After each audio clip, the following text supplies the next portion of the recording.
সূরা সূরা room, যেটা ওই জামানার আহ, একটি সুপার পাওয়ারের বা এম্পায়ারের উপর নাজিল করা হয়।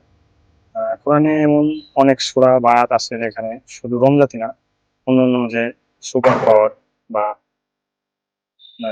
প্রভাবশালী নেতা বা রাজা এদের বিষয়ে অনেক আলোচনা করা হয়েছে।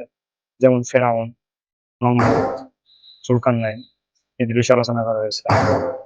তো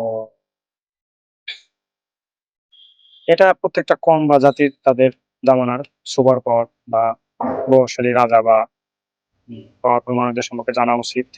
যেমন বর্তমান জামানায় সুপার পাওয়ার হচ্ছে আমেরিকা, গ্রেট আমেরিকা। আল্লাহ রাসূলের ইন্তেকালের পর যে প্রধান ৪ খলিফা ছিলেন, তারা মুসলিম এম্পায়ারকে অনেক বিশাল বিস্তৃত করেন।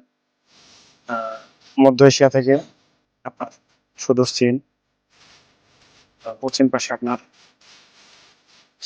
ইউরোপ পর্যন্ত এবং আফ্রিকা মহাদেশ পর্যন্ত ইসলাম একটা বিস্তৃত। এই ৪ জন খলিফার পরে ৩০ বছর টেকে নেয়। এরপরে এই ক্ষমতাটি একটি নির্দিষ্ট জাতির উপর চলে যায়।